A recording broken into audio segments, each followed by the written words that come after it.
한 거나 마찬가지가 되겠죠. 그런 것이고요. 그렇기 때문에 지금 하는 연금이 그게 이제 원래 아이디어고 그 지금 그렇기 때문에 그것이 마치 없는 거를 짜내서 부자들한테 주는 건 아니기 때문에 지금 이 기초연금이라는 것이 그렇기 때문에 그 돈을 뭐 세이브해서 저소득세 주는 것은 될 수가 없는 것이죠. 그리고 뭐 저소득세 더 주는 건 가능합니다. 그러나 어차피 그야말로 자꾸 또 이분들 이건희 회장이나 정몽구 회장도 어차피 받을 돈입니다, 이게. 그분들은 추가로 받는 게 없는 것이죠. 20만 원에서. 워낙 받는 게 많으니까. 그런 것이고요. 연금은 기본적으로 국가가 하는 국정연금은 크게 4개가 있습니다. 이제 국민연금이 이제 전 국민 상대로 하는 것이고 국민연금을 국민연금의 대상이 안 되는 분들이 있습니다. 우리 한국장님 같은 분은 공무원연금을 받으시고 그 다음에 사립학교 교직원연금이라는 게 있고 군인연금이라는 게 있습니다. 그게 이제 4대 공적연금이죠. 그거는 국가가 강제로 가입을 시키고 강제로 했기 때문에 그만큼 나눠주고 이러는 것이고 지금 공무원연금이 기본적으로는 소득세 분배적인 역할을 안 하는 연금입니다. 이거는 소득 비례 연금입니다. 이게 좀 국민연금을 이렇게 이원화 분리하겠다는 게 아까 말씀드린 그 아이디어입니다. 공무원연금은 상당히 그래서 대신에 저게 높습니다. 수익률이 높습니다. 그래서 그것도 문제가 생겼죠. 그래서 개혁을 여러 번 했죠. 그래서 수익률도 낮추고 연령도 늘리고 객출료도 올리고 뭐 이런 식으로. 그러고는 이제 우리가 개인연금이라고 선진국처럼 개인연금이라는 걸 도입을 한 지가 이제 한 20년쯤 됐나요? 개인연금이 아직 활성화는 안 돼 있습니다만 여기 회장님, 사장님들은 다 개인연금 하나씩 가지셨으려고 저는 생각을 합니다. 그게 대답이 충분한지 모르겠는데 제가 시간상 대답이 회장님 질문에 대한 대답이라고 보고 넘어가겠습니다. 이거 잘 아시죠? 이게 이제 제가 여기서 긴 말씀을 드리긴 뭐한데요. 사실 우리나라 건강보험이라는 게 굉장히 좋은 보험이라고 다들 얘기를 합니다. 과연 그럴까?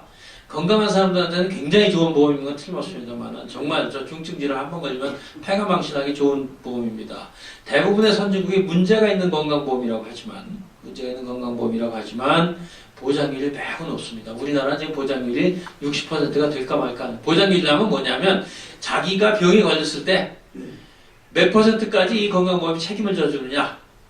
그게 평균적으로 60% 정도밖에 안 된다는 얘기입니다. 근데 우리가 감기 걸려서 가보시면은 60%라니 90몇 % 보장해 줍니다. 그렇죠? 그럼 도대체 어디서 그 얘기는 이런 거 걸리면 50% 채 안 되는 보장률밖에 안 된다는 얘기죠. 암 심하게 걸리거나 뭐. 우리가 비록 치매를 위한 간병을 하는 노인장기요양보험이라는 게 도입이 되어 있지만 그것이 커버하기 굉장히 낮습니다. 그래서 치매 걸리신 분 계시면요. 사실 좀 잘 해드리려고 그러면 돈 무지무지하게 드는 건 아마 잘 아실 겁니다. 그러니까 우리나라 건강보험이라는 게 그 수준이에요. 그럼에도 불구하고 우리나라 건강보험이 어떤 문제가 있냐면 적자가 계속 쌓이고 있습니다. 지금. 이게 나중에 세금 것도 해줄 수밖에 없는 문제가 있는 보험이기 때문에 우리나라는 그렇게 사실은 자랑할 게 아닌데 어쨌든 그래서 건강보험에 대한 획기적인 개혁이 있어야 됩니다. 근데 하기 어렵습니다. 특히 글쎄 이런 표현 쓰긴 뭐하지만 하여튼 의료 사회주의 같은 거 하는 분들은 그냥 무조건 돈만 써서 같이 하면 되는 거 아니냐는 생각이 아주 깊습니다. 그래가지고 망한 선진국 건강보험이라는 것들 그래서 망한 케이스가 굉장히 많고 그래서 그걸 다 개혁을 하기 위해서 난리들을 하는데 우리가 그 길을 가겠다는 문제가 있습니다. 근데 하여튼 그래서 이 개혁을 했는데 그 개혁이 쉽지가 않습니다. 개혁하자 그러면 무슨 부자만 좋은 병원 가려고 그러냐 이런 식의 반응을 받고 있기 때문에 어쨌든 그래서 그 개혁의 첫 단추를 여기서 찾자 하는 것이 이제 우리들의 저겁니다. 4대 중증질환을 정해가지고 요거를 이제 하자 이렇게 된 것이고요. 자, 그 다음 이거죠. 재원. 돈 많이 들지 않소. 이거 어떻게 맞냐. 이게 이제 저거였죠. 그래서 재원 문제는 6대4 원칙이라는 걸 하고 있습니다. 6이라 하면은 이제 짐작하시겠죠. 이게 돈이 많이 드는 일이죠. 그죠? 재정이 많이 드는 일입니다.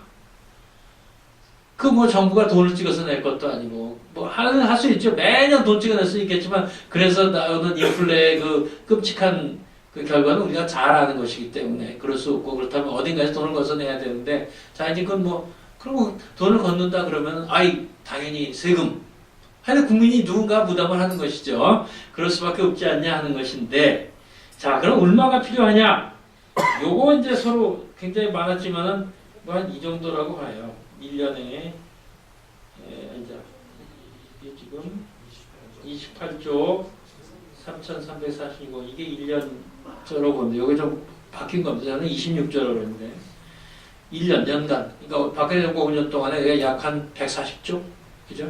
140조가 생으로 추가로 들어가야 되는 겁니다. 우리 이제 아까 저기 뭡니까 국민연금 340 우리 그 1년 재정이 그 비슷합니다. 337조인가 그럴 겁니다. 2013년 재정 규모가 거의 매년 8%가 뭐야? 9% 정도의 생돈이 더 들어가는 겁니다. 그렇죠? 이게 무슨 뭐 그냥 있는 재정 중에 있는 게 아니라 새로 이렇게 추가가 되는 소요입니다. 이게 보통 일이 아니죠. 거의 10% 정도 새로 그냥 막 10% 새로 어딘가 돈을 마련해야 되는데 그 마련하는 방법이 이제 6대4 원칙이라는 것을 저희들이 하고 있어요. 6대4라는 건 뭐냐면 6은 기존에 다른 그 돈 쓰임세 이런 거에서 세이브를 해서 돌리고 4는 그러면 돈을 새로 걷는다 이겁니다. 그 돈을 새로 걷는다가 이제 문제가 되는 거예요. 우선 첫째 60% 가능하냐? 28조에 60%면 16조? 뭐 이 정도를 이제 다른 어디 이제 이렇게 불필요한 소위 낭비적 불효불급한 예산에서 줄이겠다는 거거든요. 그게 가능하냐? 저희는 가능하다고 봅니다. 근데 그거에 대해서 말이 많죠. 되게 거기는 뭐 그럴 수도 있겠지 합니다. 그런데 나머지 이제 12조 40% 12조를 새누리당은 세금을 늘리지 않고 조달하겠다고 한다. 이게 말이 되느냐? 이게 이제 그 대선 선거 때 그 쟁점이었던 거 기억하실 겁니다. 저희는 된다고 생각하는 것이 그 유명한 지역경제 양성화. 그다음에 이제 우리나라 세제의 제일 고질적인 문제가 이제 비과세 감면이 남발돼 있으면 비과세와 감면. 지방세도 마찬가지지만 국세는 특히 심합니다. 그래서 비과세 감면을 줄이고 하면 된다 이렇게 되고요. 또 경제가 활성화되면 그 자체로 늘어나는 세수가 있습니다. 우리나라의 그 조세 소득 타에서 약 1.1 된다고 하기 때문에 그런 것들도 해결할 수 있다. 이걸 가지고 이제 서로 뭐 숫자를 가지고 따지기 시작하면 1시간이나 2시간이나 3시간이나 토론을 믿어주십시오. 그렇게 될 수 있다고 저희는 봅니다. 근데 이제 거기 첨언을 하는 것이 이제 세무 행정 문제고요. 다만 우리가 증세를 안 한다는 건 이런 겁니다. 누가 그러더라고요.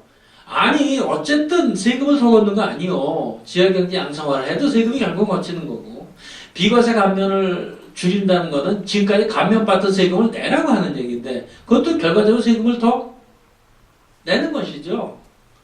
뭐 그게 증세가 아니냐. 이제 그렇게 보면 그게 증세입니다. 증세인데 우리가 말하는 증세가 아니라 하는 것은 세율을 올린다거나 세목을 신설하지 않겠다 그런 겁니다. 세율을 올리는 걸로 하면은 아마 제일 간단한 것이 부가세 세율을 올리는 지금 10% 아닙니까? 12%를 올리면 약 한 5분의 1 더 들어온다고 보죠. 지금 부가세 세수가 50조가 넘습니다. 10조 간단하게 만든다 이런 얘기가 나올 수가 있죠.